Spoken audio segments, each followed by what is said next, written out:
Have you heard the story about Ronald Reed?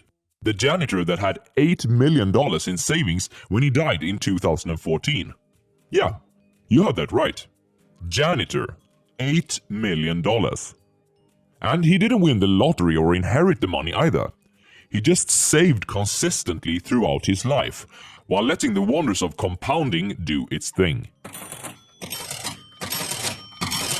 The moral is that your behavior with money is oftentimes more important than how intelligent you are. Even if you don't have a diploma from Harvard or work on Wall Street, you can become rich by just behaving in a sound way. As Morgan Housel puts it, financial success is not a hard science. It's a soft skill where how you behave is more important than what you know. Spend your next 10 to 15 minutes on this video and you might excel on the soft skill of investing. This is a top 5 takeaway summary of The Psychology of Money by Morgan Housel. Takeaway number 1. Pay the price. Let's say that you want a new nice watch. You go to the store to check out the offerings. You are really after something that will impress your friends and the lovely lady that you're dating. You now have a choice. Either you pay for the watch, or you steal it and run, because you have done your cardio, right? My guess is that you would choose option number 1, no matter your physical capacity. You would take out your card and swipe that thing. Do the right thing. The point is that you know that having a new watch comes with a price, a fee. And it's the same with investing. It comes with a price too. Throughout the videos on this channel, there are some recurring takeaways for high returns, one of them being a somewhat concentrated portfolio. The concentrated portfolio brings with it a characteristic to your performance. It will be volatile. This is the price, the fee, for having high returns in the stock market over the long term. If you don't have the stomach to stay the course when your net worth decreases by, say, 20% during a single week, as 2 of your major holdings report quarterly earnings below what analysts expected, don't aim to maximize your returns, because the higher the returns, the higher this fee typically is. The price of volatility nonetheless. Let's say that you bought an S&P 500 index fund in 1980.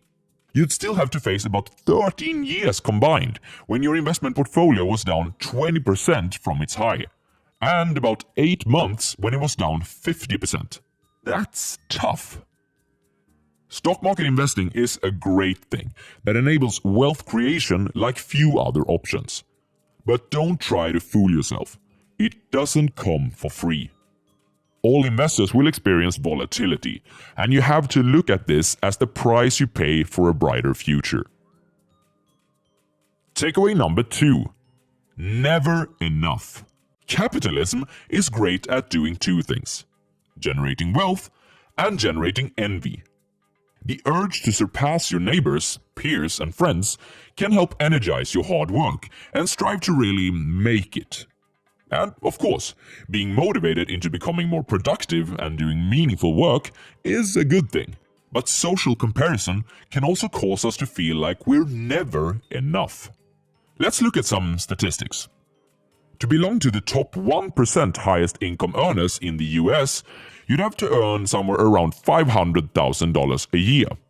That's what a highly specialized doctor, let's call him Bill, earns. And by almost any standard, Bill would be considered rich. He can afford to drive nice cars, go on long vacations to exotic countries, perhaps hire someone to do work which he thinks is tedious, etc. Bill has been feeling good about himself and what he has achieved financially in his life. Well, that was only until he bought a vacation home in the Hamptons and realized that he had Stan as his neighbor. Stan belongs to the top 1% of the 1%.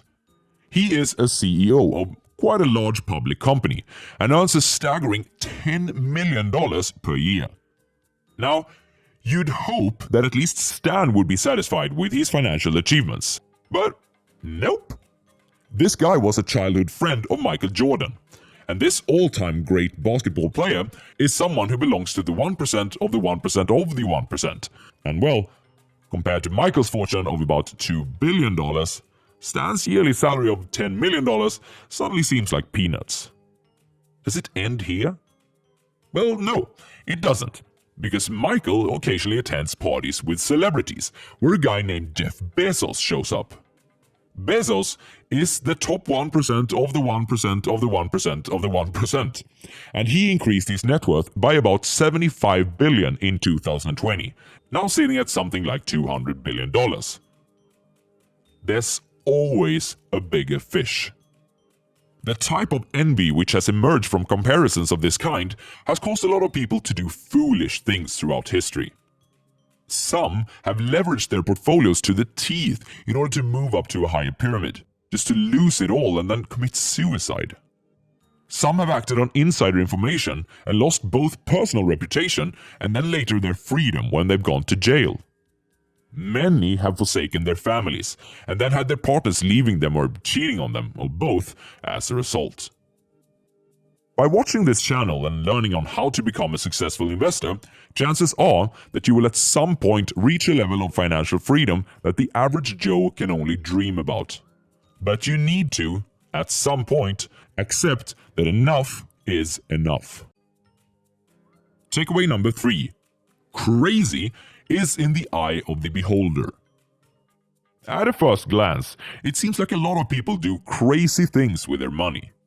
Some spend it in ridiculous amounts on ridiculous items, and others hide it under their mattresses. But the thing to remember is that people come from different backgrounds, with different childhoods, different parents, different life experiences, and different educations. All this adds up to different perspectives and different values. What seems crazy to you might make total sense for me. Morgan uses the example of lottery tickets in the book.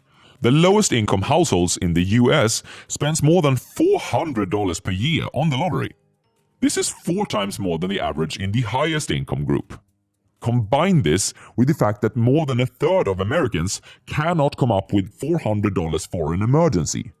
Do these people spend their emergency buffer on lottery tickets? Seems crazy, doesn't it? But again, we do not have the same perspective as these individuals. Try to see it from their perspective. They live paycheck to paycheck, with little room to save money. They often lack education, and thus they also lack a nice career trajectory. They can't afford a nice vacation or a new car, and they can't put their children through college without a mountain of debt. Buying a lottery ticket is their way of buying into the dream that many of us already live. That is why they buy more lottery tickets than we do. Not so crazy, after all, perhaps. So, how does this make you a better investor? For one thing, by acknowledging that we are different, we become less tempted to copying an investment portfolio or strategy which doesn't suit our own goals. For example, our risk profile might be higher than that of a billionaire's, as our focus is more on the getting rich part and not so much about staying rich. Copying the billionaire's portfolio might be suboptimal for your goals. Acknowledging differences can also help us to say no more easily to investments that are outside our own circle of competence. Take GameStop, for example. As I am not a trader, I didn't participate in this drama at all. It's simply not my card to play. Understanding different people's perspectives, or at least that there are different lenses to see the world through, will help you make better sense of our society and lead you on the path that is yours. Takeaway number 4. What does the Great Depression, World War II, the financial crisis, and COVID-19 all have in common? They were all events which shaped our society, they had huge impacts on the financial markets, and they were pretty much impossible to foresee. Nassim Taleb, who is one of my favorite authors, would refer to these events as black swans. The definition of a black swan is that 1. It's an outlier. Nothing that has happened before can convincingly point to even the possibility of the event.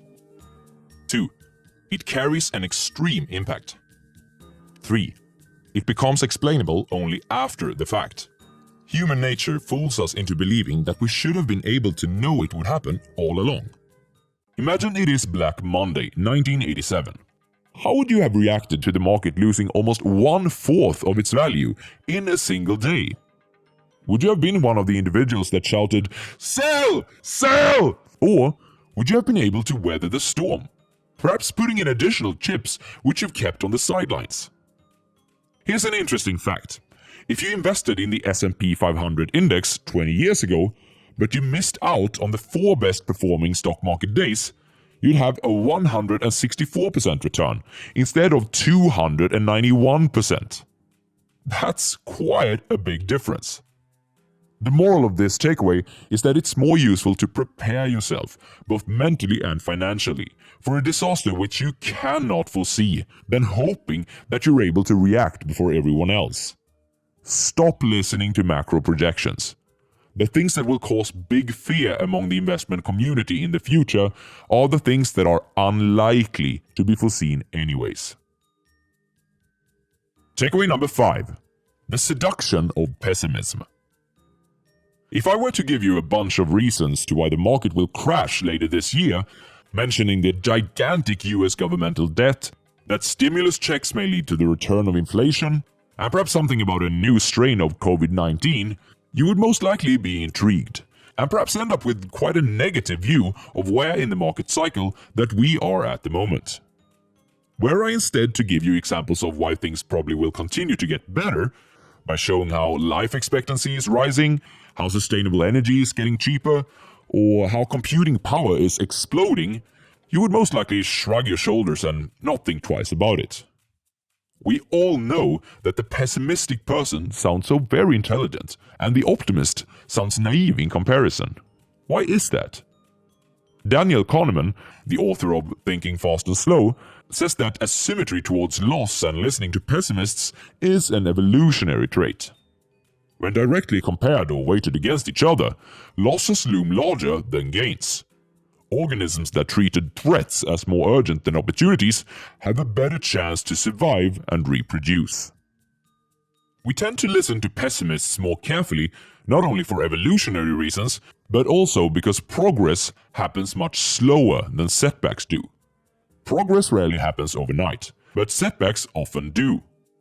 Because tragedies and setbacks happen during much shorter time periods, it's much easier to create an intriguing and persuading story around it, and thus it receives more attention.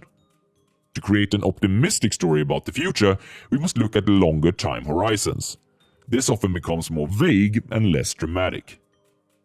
Knowing that you will perhaps be more fascinated by a pessimist and less so by an optimist can perhaps help you becoming less asymmetric towards this in the future.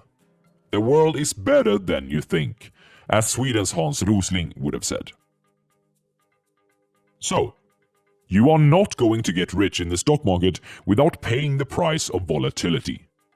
Envy is the worst of the 7 deadly sins. Never risk what you have and need for what you don't have and don't need.